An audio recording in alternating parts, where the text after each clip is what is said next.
I'd like to welcome you to the Riverboat Inn and Suites. All of our rooms are individually decorated. Many of our guests, actually they're now family, but they like to take a different room each time they come because no two rooms look alike. We have fire pits everywhere to keep you nice and cozy inside of our verandas. So we hope you will take advantage and hold your next meeting, get together, family reunion right here at the Riverboat Inn and Suites. Thank you.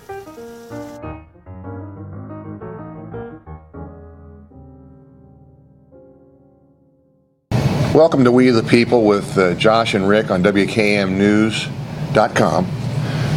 We're the voice of liberty here in the Ohio River Valley, on the internet as well as television on Channel 15. Thanks to Harry Stone Grill for hosting us. They do wonderful service, have wonderful food, and wonderful drink. We'd like to shout out to our friend Doc over here, as well as all those who have served so valiantly in our military. And we thank you for the continued blessing of your friendship, my friend.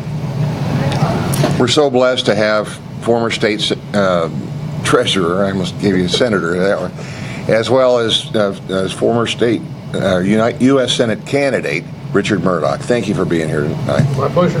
Good to be with you. I'm going to reverse the questions as far as everybody wants to know. And this is going to go to our Tea Party friends as well as Republican friends throughout the state as well as the country. What are you going to do? Well, I have to say, Rick, my retirement came upon me much faster than I expected. When I went to work on Monday the 25th, I didn't know I'd be retiring on Monday the 29th. Knew I'd be leaving office at the end of the year, of course, being term limited. And what I'm going to do professionally, the two things I'm really passionate about are helping people save for college and helping them save for retirement. I recently joined a national think tank, if you will, which is to be on the board of something called the Center for Retirement Initiatives out of Georgetown. They're looking for state-sponsored solutions, which I'm very much in tune with. So that's what I'm going to do professionally. Politically, my FAQ, will I ever run for office again? I don't know. You know, I'm 62 years old. I'm mature enough to know you never say never. I don't see any opening to do anything that I feel strongly about politically right now as far as being a candidate, but I certainly want to be involved and help make sure we get people elected who stand up for limited government and responsible fiscal spending. You talk about things that you're passionate about. You know, we really have, I think we all agree we have a mess right now coming out of Washington. Talk to us a little bit about that, because I think sometimes, you know, Rick and I will sit around, we'll talk about the mess. But a lot of folks out there is working every day. You know, they don't have time to follow every single issue that's going on. So what are the biggest challenges that we face right now? Well, it comes a little bit from the wheelhouse here in the sense of where I've spent so much of my energies in the last 7 years. But I think the biggest mess we have is financially. Even today, driving from Evansville here, I heard much talk about will the president be successful in getting a coalition put together to fight ISIS. And one of the commentators made the point that Britain's kind of pushed itself back from the table, said, yeah, we're supportive, but they haven't really come forward to put much on the table as far as real support. And the point was made is because they don't have the money to do it.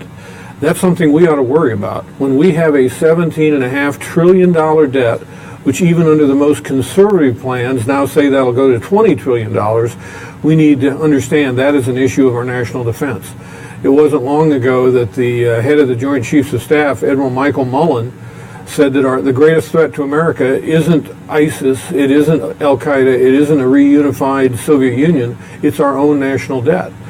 And he hit it right on the head, because a country that is not fiscally sound is incapable of delivering the social services it's promised and defending the values that it believes in around the world, and we have to get that under control. Right. I think our own president made the comment when he was running for office originally that, you know, that our current deficit was basically unpatriotic. I mean, yes. I'm paraphrasing.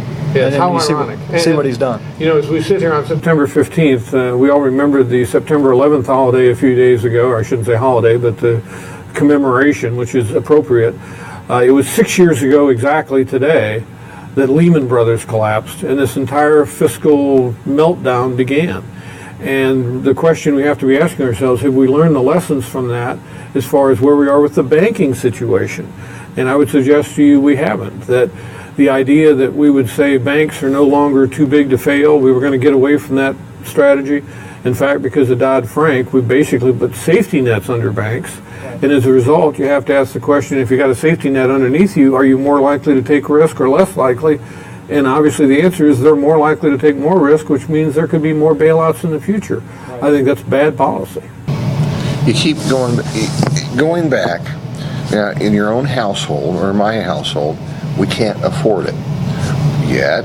And Luke Messer made a really good point this weekend. We can't not play, but there's a different way of playing. But it's also our default position is let's get in. And you have the right saying let's boots on the ground. The left, I don't know what they're saying, but the default position is always we can do something. We're going to give them millions or billions. Where does the sanity start, Richard? Well, your point about what folks are saying, I found it almost amusing when Elizabeth Warren is to the right of the President of the United States. I mean, she's saying we need to get involved more than what the President is saying. And that's a startling thing to see. And the fact is, we have to find some way to crush ISIS, or ISIL, if you like. The idea that we dismantle it and then we destroy it in some systematic way, I don't think that will work. I think we're going to have to be more aggressive than what the President's indicating. I think we should all be concerned that we haven't seen a quick coalition come together. And by the way, if I could change one thing in the media, for the last how many years now, we've heard George W. Bush referred to as W, or Bush the Younger, or we've even heard him called Bush the 43rd. He ought to be called Bush the Prophet from now on, because he said exactly what would happen if we left Iraq early and if we left Afghanistan early. His words have come to fruition. He has been an absolute prophet of saying what the result would be if we withdrew too early. The question we have to face now, to your point, Rick, and it's the right question, is who do we help and how do we help them? I'm scared to death that we basically arm a bunch of other moderates who a year from now turn out to be the ISIS or the ISIL, who are now using our weapons against us. You know, I don't think we can be affording to turn over a bunch of our weapons here to other groups that are at best partially known. I mean, we don't know the loyalty of those people to our ideals at all. We don't know, in many cases, what their ideals are to their own view of their own people, which is certainly how ISIS came to be. When the Shia population of Iraq would not recognize the Sunni, this kind of grew out of the Sunni groups. But now it's game on, and frankly, they have a lot of enemies, both Sunni and Shia, within the Muslim world. I'm going to shift a little bit. We got an open border down south. Speaking of ISIS, speaking of any terrorist organization, we cannot control the border. I mean, what's your solution? It's not, if I may correct you, it's not that we cannot control, we will not control. You know, it's been said many times in Washington, well, you can't build a fence for any practical purpose. Well, most countries have those fences. The idea that we can't have better eyes and ears in a mechanical sense, electronic sense, certainly we can. Is it going to be expensive? Yes, but then it comes back to what's the cost if we don't do it? What's the cost of having some terrorists come across that border, or for that matter, it's possible they could come across from the Canadian border as well. We have to do a better job with our borders, and it's the biggest, I was going to say the biggest disappointment of the Obama administration, but I have to think of the long list. Certainly the biggest consistent disappointment has been their failure, and in fact their obstinance in working against states like Arizona as they've tried to control their border, to basically put the federal hammer on them to say, you know, anybody who comes in basically is going to get a free pass. And I think we all have to worry what the president's going to do shortly after the election, regardless how the election turns out, using executive orders to try to either give broader amnesty or to give more encouragement, as certainly they were doing for months, basically handing out flyers saying, come to America and you don't have to go back. I mean, it's been absolutely outrageous. You know, you talk about, you know, what's the risk if we don't secure the border? You know, what's the cost of not securing the border? And, you know, I know there's all different factions of Muslim extremists, but I look at the Israeli situation, you know, with the tunnels coming under. You know, they didn't go for a military installation. They spent a lot of money coming from Syria, Iran, wherever they had a lot of funding, built tunnels all the way under schools and preschools, daycares. They don't want to take over a country by destroying its military. They want to break the people with the most brutal, hurt you where we can the most. And so, what stops someone from coming across the border and doing that right now? Yeah, and there certainly have been some tunnels in Southern California. Nothing to the extent of what was developed by the Palestinian Authority in Israel. And I have to say, I spent many years in the mining business. I was president of an underground mining company. When I heard them talking about the tunnels, I had this kind of Gulag 13 image where they were about this big around, and I'd be scared to death, claustrophobic to go through them. And yet when we all saw what they were, concrete reinforced with arches, the billions of dollars that had gone into the Gaza for construction, we kept wondering why they weren't building buildings. Now we know it's because that money was basically being directed to those very tunnels to help kill Israelis, unfortunately. And I'm a big fan of Benjamin Netanyahu, but his comment about the difference between what was going on in Gaza and Israel used missiles to protect their people, and in Gaza they used people to protect their missiles and their rockets. That's right. And that says it all. It really does. It's a whole different set of values. It's a different mindset, a different set of values, absolutely. Dealing with our glorious and historic leaders' executive orders, I know the House has got a lawsuit pending, and I'm not sure how inclusive it is because there's so many egregious executive orders that have come down. If you could, and obviously regaining a majority in the Senate would be helpful, but that's no guarantee of it in result. What steps would you take if you were Speaker of the House or a new majority leader in the Senate I'll be politically incorrect here, I suppose, as a Republican, but I said this when I was running for the Senate. The House has the responsibility of controlling the purse strings. When the President is giving executive orders that are going through the Justice Department, it is the House of Representatives that ultimately is doling out the money to every part of the President's budget, including the Justice Department. Start pulling on those strings. I don't know what will happen with those lawsuits. I'm not a lawyer. I'm not optimistic in a historic sense because judges have always tried to give preference to the separate branches of government. Clearly, do I think he's overstepped his bounds? Absolutely. But I think the House should now be acting to start to defund some of those branches. Look what's happened with the IRS. The evidence has come forward already from the emails that we do know. Who knows what's on the emails that we don't know about yet, the thousands and thousands of them. But clearly the IRS was on a rogue mission to go after Tea Party organizations and people for political purposes. And I would point out that back in 1974, one of the charges of impeachment that was voted on against Richard Nixon was that he had used the IRS against his political enemies. That was an article of impeachment. And we've seen it happen here. And it's gone with, well, that's just politics as usual. Well, it isn't politics as usual. It's egregious. And again, the Congress, the House, I think, the Republicans ought to really gear up and go after the funding issues. And you talk about you don't know what the outcome of those lawsuits, and I'm not a lawyer either, thankfully. But that's a credit to your I know. But what I would say is, if I was a judge, I think I would laugh at that. You coming to me saying that you have been harmed by this executive, but you're not taking the tools that you have. You're not fulfilling your role as legislators. They're not supposed to file lawsuits. One of the checks and balances. They're supposed to, right? That's their constitutional. It's egregious. I get back. Okay, there's a political solution that everybody's suggesting that the Republicans regain the Senate, but as you and I both have discussed before, it's not a conservative Senate. That's no guarantee. And then we're going to kick this ball forward until 2016. If we get a Republican president in there, everything is going to be nice and dandy. I have to say, given the last few years, I'm not one who sees gridlock as a bad thing. At least we don't see any new Obama health care initiatives come rolling through the pike like we saw there for a while when the Democrats controlled everything. So maybe gridlock's got its advantages. But, I'm not convinced. I certainly hope that the Republicans win the Senate.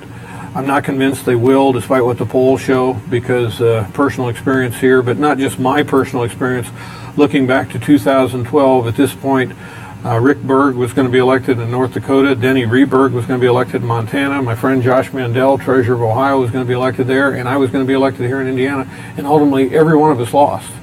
And we were told by the NRSC, the National Republican Senatorial Committee, and we all did it willingly, to attack our opponents on the issue of Obamacare, because every one of us had an opponent who'd been voting consistently for Obamacare.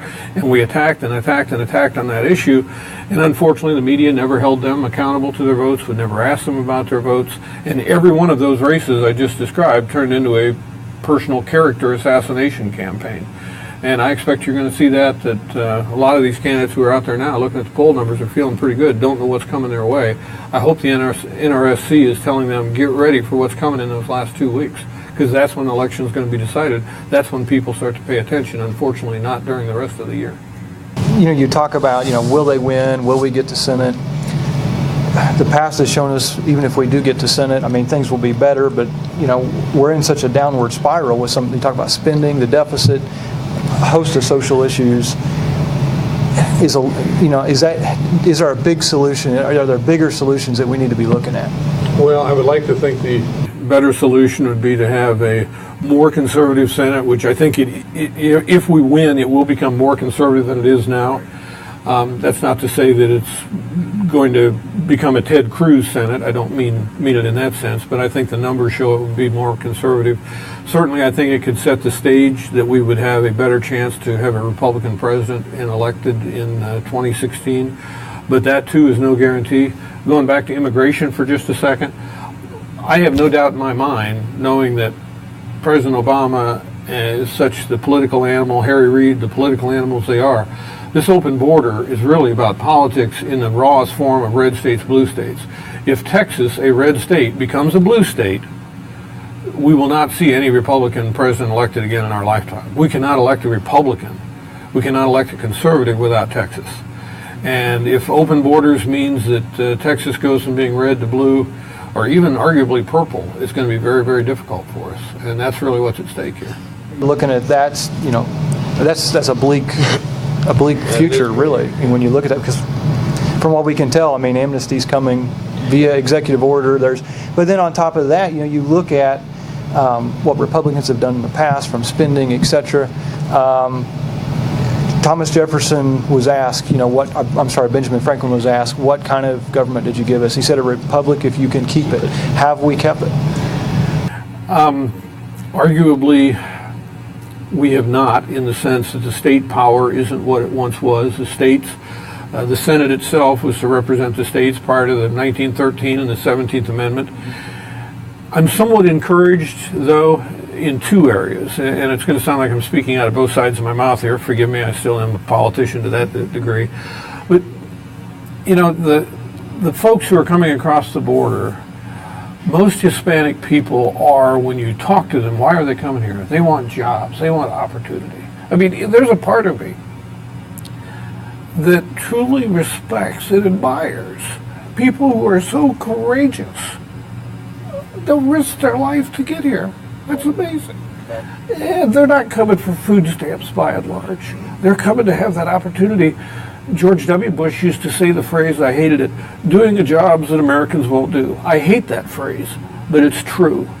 And part of it's because we have too many other social safety nets, if you will, hammocks anymore, that cause people not to work. And these Hispanics who have that, I want to work, I want to proceed, I want to make process, they ought to be Republican voters. And I'm hoping somehow if Republicans again become fluent enough and expert enough in their language that we'll start to win some of those votes to our side. I think that's possible. To the other point, though, what I'm seeing, and I give Mark Levin great credit for this, and more of his discussion about what he called the Freedom Amendments, his recent book, about having a Article 5 convention. And I know some conservatives, that scares them to death. It does not scare me to death. I think ultimately it's the answer. I have a meeting with something called the State Financial Officers Foundation next week in New York. It's a group of conservative treasurers, and we're actually talking about, have on our agenda, talking about a resolution that would pass that would cause us to be the first group of elected officials, or in my case recently elected officials, who would support an Article 5 amendment specifically to the purpose of a balanced budget amendment. That Article 5 amendment, believe me, scares the willies out of the people in D.C. because they know just the thought of it starts to take control away from them. And when you read the Constitution and understand how that would work, and I have to say this too, most Hoosiers aren't aware of this. In July of this year, a meeting took place in the Indiana State House. It's called the Conference on State Legislatures. And they came together. Originally, they deemed themselves the Mount Vernon Coalition. And they came together with the idea of having an Article 5 amendment convention. The convention says such an amendment would take place, but it doesn't say how the rules for that convention be established. So a group of legislators from around the country came together, formed this assembly, and started to put the rules together. So if such a convention ever takes place, the rules aren't put together in the crisis moment of having the convention, but they've been established beforehand. Well, they met at Mount Vernon. In July of this year, they met in the Indianapolis State House, and I felt like this was a moment of history, because I think what those men and women were doing, 113 of them there from 33 different states, Republicans and Democrats, they were there to start to put the rules together so if such a convention ever takes place, they will know how it operates. And I think when such a convention takes place, it will be done in a very orderly fashion. The reason I'm not afraid of it is because very specifically, each state legislature would have to pass exactly the same language to send the message to Congress that a convention has been called for the purpose of X. Not just a convention, but a convention to discuss a specific issue. Many states very much picked up in July on what Indiana has already done. Several years ago, this process started in the Indiana legislature, and they said if there was ever a convention on amendments, here's how it would work. The Indiana Senate would pick what's called a delegate or a commissioner, and the Indiana House would pick a commissioner, and those two commissioners would go to represent the state. The state only gets one vote. If either of those commissioners, once elected and sent to that convention to vote on X, whatever it was, if they voted on any other subject, they've committed a felony and can face up to 6 years imprisonment upon their return to Indiana. Other states' ears picked up at that. This is how we control the situation. Right. So I think Indiana's taking a big lead here.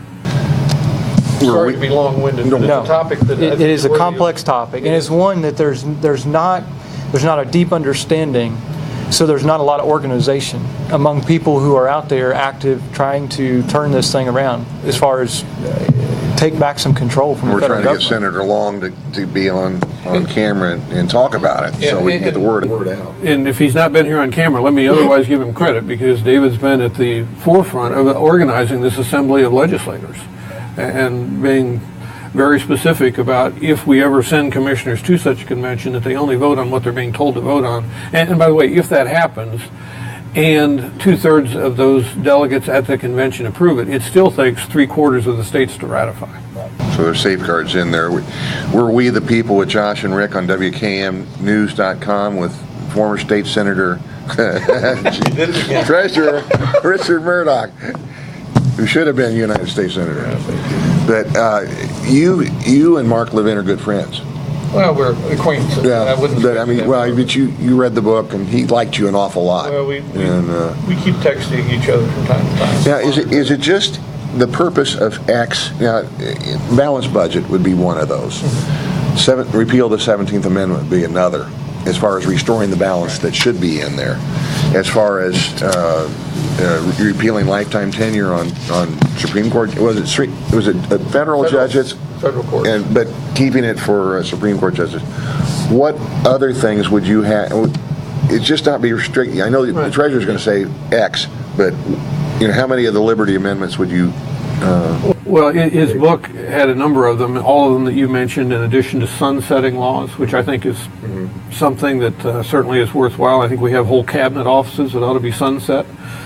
Certainly that caused some controversy when I was running for the Senate, to say such things, that were given a mission years ago and never have accomplished that mission, yet they still have billion-dollar budgets year after year. I think they should be sunset. Mark's comments on the tenure were that Supreme Court judges as well would have a period where they would have to go off the bench or otherwise be re-ratified, recertified by the Senate. I think all those are good things. As I said at the very outset, what is my biggest fear as a fiscal officer and watching from the financial side? That's why I'm excited about what the state financial officers will consider. Because, again, we're staying within our lane to talk about budgets, and we're not going to say to the states, this is the budget that you should, or the balanced budget amendment you should adopt. We'll leave that to the states. But just to start down that road to say that the states are going to put the burden on the federal government calling for fiscal control, again, that would be a shot across the bow that has never happened in the history of the United States of America. Believe me, the people in D.C., they want to poo-poo this. They must say, well, that's just a bunch of crazies. But this is gaining strength, and I think in my lifetime I will see a convention on amendment, as it's technically called. Just really quick, I found this to be the most humorous of the amendments, number 5, to define the deadline to file taxes as the day before the next federal election. So you can see why the powers that be would not support that. Yeah. And yet it brings it all to a head. I mean, it really does. Having that start. There are so many things that the states do logically. I think that 33 states have balanced budgets in their constitution. And we do that, and we do it, I won't say without thinking about it, because it's hard decision making. I give the governor and the legislature in Indiana great credit for the last several years. Since Governor Daniels, it's amazing where we are fiscally as a state. But it has not been easy, but it was done because the law said it was going to be done, and we knew it was the right policy. Right. And that's what we don't see, the experience I had running for the United States Senate, I would never trade for anything. It was incredible, both the highs and lows. But I always like to share, there's something called the Capitol Hill Club, which is right next to the Republican National Committee office, and there's kind of a cafe downstairs. And you can always tell the candidates because they're the ones at the round tables that come in at 8 o'clock and never leave those chairs until like 6 o'clock in the evening. And every 15 minutes, another 3 people show up at the other chairs. It's like speed dating in the world of politics. And those 3 people come in, and they're lobbyists, and obviously they work with their PACs. And you're there as a candidate trying to raise funds for your campaign, and you hear about issues, everything from ethanol and wind turbines to fishing rights to fertilizer tariffs. It is just amazing. But it's always, always, always about crony capitalism. And that's what's out of control in Washington as well, on the Republican side as well as the Democrat side, by the way. Let's be real honest. And that we've got to wrest that away from the feds, and the only way you do that is to control the budget. The Article 5 convention, we're not afraid of. But some of our Patriot friends, nullification. Explain what nullification is. Well, nullification, as I understand it, is basically the dictum that says the states can look at a federal law and nullify it and just say we're not going to live under that law because we are sovereign as a state, and basically ignore that, which, coming back to Mark Levin, is one of his processes where states have the right, if the Congress passed something like they did with Obamacare, if enough states didn't like it, they could just vote to kill it, which, if that were done as a constitutional amendment, could happen. I would suggest to my friends who always want to talk about nullification, we had that argument once. 600,000 Americans died in that argument. It was called the American Civil War.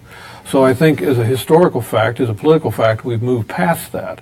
Yeah. If the states brought that back up as an Article 5 issue, I think it would be fascinating because, as Levin says, if the Constitution clearly said the states had the right to reject a law of the federal government with a certain vote, then you're on a whole new basis to begin to talk about the subject. So we're on the same page with the nullification folks, but we need to do it through Article 5. How do we get, so you talk about there's folks who we all know are terrified of that convention. What 1 or 2 things would you say to them that put you at ease with that? At ease with the idea of the convention? With the idea of the convention. Well, first of all, I'm at ease with it because it does take 2/3 of the state to approve. It takes 2/3 of the states to apply to Congress with exactly the same language, which by definition has to be very limiting. The convention is about whatever it's about, and if the delegates start talking about some other subject, it doesn't matter. I know some folks are afraid that they'd get in and do away with the Bill of Rights or do away with the Constitution, and let's be honest here and transparent. There is a model for their fear, And that model is the Constitution of the United States. Because when the states sent delegates to fix the Articles of Confederation, they didn't expect them to throw it away. And by the way, it was a beautiful thing to see David Long, as he was hosting the Assembly of Legislators in Indianapolis, talk about why we're doing this in the open. It's totally transparent. Most people don't know our Constitutional Convention took place in total secrecy. So it's a different model.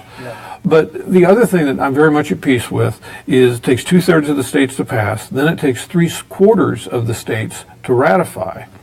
I would also add that for this to ever happen, it's going to take a lot more conservative folks in the various state legislators around the country, which I think ought to really kind of rejuvenate and maybe put some fire in the bellies again, if necessary, of our Tea Parties around the country. Instead of fixing Washington, let's just fix what's happening in our state capitals. I will guarantee you, if every state was like Indiana with a supermajority of Republicans in both the House and the Senate, such a thing could happen a lot quicker, and I think also you'd have a lot tighter sense of control, like the law Indiana passed that said if some delegates or commissioners go to those conventions and vote on anything other than what they're assigned to, when they come home, they're going to jail. That's a wonderful, wonderful bit of law. I mean, I was so pleased that so many states just kind of, oh, that is kind of, and Indiana's already done this. Yes, we have. So. Do you think we as a society have been almost desensitized as far as Rick Barry and I talk about every day, and it's just, did you hear what he did, or did you hear what they did as far as in D.C.? And it's yet another outrage. Yeah. What's the tipping point? And I think it has to come for the masses to rise up or do something. I wish I knew the answer to that. I mean, we have so many problems as a country. And, you know, I'm a person of faith. I happen to think the government will never fix most of those problems because most of them emanate more from, frankly, the changes we've had in our society as far as how faith plays a part or not, how families exist or not, the norm that kids grow up in single-parent homes. I mean, that is the norm anymore, and yet virtually unanimously people say it's always better to have a mom and a dad in the home, but that's not accepted as the norm anymore. I mean, it is a deep societal cancer that government, I don't think, is going to fix. And if we can begin to see that, you know, I wish we had more pastors who were stronger in the pulpit. I understand why a lot of them aren't, because they're scared to death that they're going to have the IRS come storming on them, which comes back to that same kind of abuse of power. When it's being threatened in one area, people start to fear it in other areas, and they start to withdraw and get a little timid. You know, democracy is not for the timid. It really isn't. The Benjamin Franklin quote, "A republic, if you could keep it." In the essence of that sentence, it's challenging you. Yeah. You're going to have to work to keep it. That's right. And I think people think, well, gee, it ought to be easy. It's not going to be easy. It's never been easy. As you guys know, I'm a huge student of American history. And I look back at the struggles we've had that, you know, we think of the great struggle being the Civil War, but there's always been political controversy in this country. I mean, issue after issue has been political controversy. Look what happened in the 1920s and 30s when hundreds of thousands of people in the 19-teens showed up after World War I and basically set up camps in Washington, D.C. because they were so dissatisfied. I mean, people legitimately feared that there was a revolution coming because people were so dissatisfied with the federal government. And yet, somehow, simultaneously with that, we started to see more and more of the power that used to be held by the states, the way the Founding Fathers set it up, has been ceded by the folks in D.C. And, you know, again, and I know, Rick, you've heard me say this many times, I think one of the biggest errors we ever had was when the 17th Amendment was passed, and those senators who were there supposedly to represent their states now were there to work the Washington system. That took power from the states that has just been, I mean, from 1913 was a bad year. It gave us the IRS and the 17th Amendment. You don't get much worse than those two. And yet, we've sat back and we accept it as norm, and it isn't the norm. And I would expect, if, I'll make a prediction here, which I shouldn't, my predictions are almost always wrong, but if the first of those amendments on convention is about balancing the budget, if that succeeds to any level of success, the second will be to repeal the 17th. Because when the states start to feel the wind in their sails, like, oh yeah, my gosh, look what we just did here, I think logically they're going to say, let's go back for the power and bring those Senate seats back. Yep. We're talking to Richard Mourdock, conservative patriot and newly retiree, and we're going to take a little break, and we'll come back second half.